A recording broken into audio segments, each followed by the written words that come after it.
The word abundance is often used as a replacement for money because it sounds less dirty. Today I want to talk about abundance as a concept and not as a replacement for money. Because when you look at abundance as a concept, money is part of it, absolutely. But it is one small element in a sea of exciting things.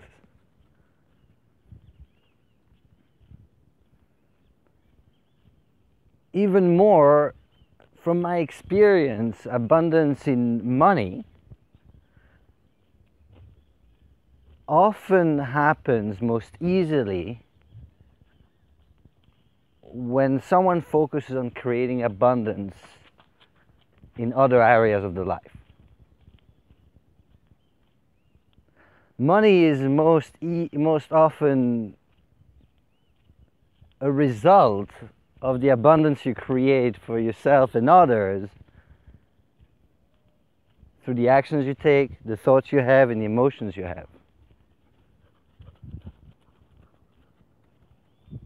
So what kind of abundance are we talking about? We're talking about abundance of experiences. I'm still always shocked when I talk to people and they reply to "How are you?" or "What are you up to?" with "Same old, nothing different." And that floors me every time because pretty much on a daily basis something magical happens to me. Every day I have something exciting to talk about that I've been working on, or that I've been doing, or an experience somewhere I've been, something I've done that's different from what I usually do. And every one of my days filled with many different experiences, many different things I do. And my clients do the same thing. They work on creating this abundance everywhere in the experiences they have.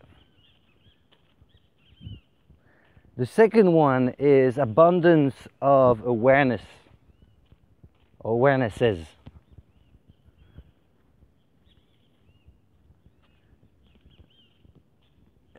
You can be aware of what you're doing,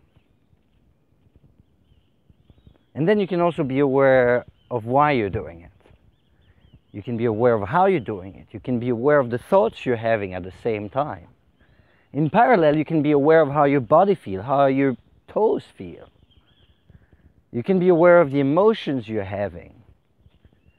You can be aware of the environment you're in, the sounds around you, the other person next to you, what their face is saying, what the words they're using are saying, what the tone of their voice is saying. And these are only few of so many different kinds of awarenesses you can have abundance of in your life. The third one is abundance of happiness.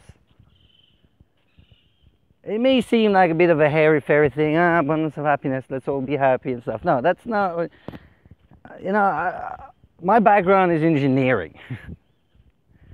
And it turns out that we've got a lot of scientific data about happiness. We actually know a lot more about happiness than most people are aware of. And so, research in happiness is very clear about certain things, which is that, for example, when we serve others and we help others, we create more happiness for ourselves. When we decide on a goal and we achieve it, we feel happy. When we let go of something, we let go of an attachment we have, we create more happiness. When we're in certain environments which there's a lot of visual space, environments where there's little noise pollution, we feel happier.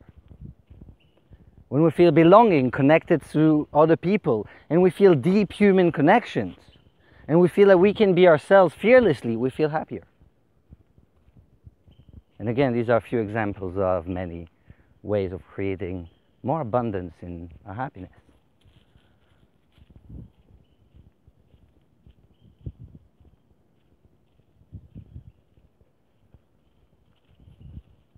And then you can have abundance in many other things, in the impact you have in the world.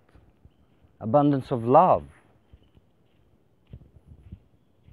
You can have abundance of creativity. You can have abundance of work-related performances and achievements. You can have abundance of health. You can have abundance of good food. You can have abundance of knowledge, abundance of thoughts, abundance of ideas.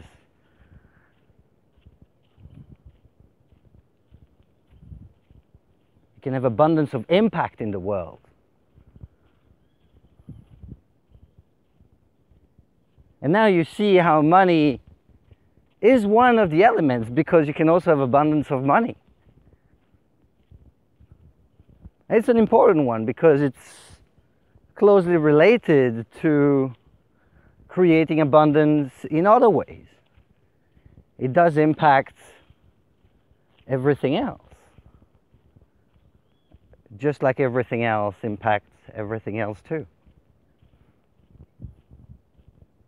And so often chasing abundance financially leads people to having less money, actually. In the same way that people who focus on losing weight often gain weight. And the people who lose weight often are people who focus on something else, who've got another goal for which losing weight is an indirect result. They may want to climb Mount Kilimanjaro.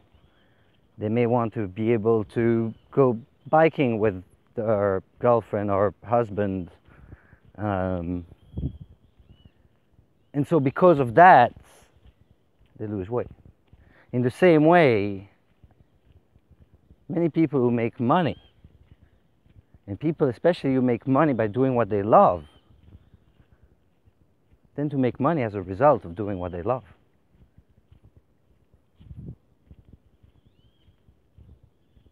Talking about abundance of doing what they love, you can also have abundance of joy in your work. Abundance of happiness when you wake up. Abundance of satisfaction when you go to sleep.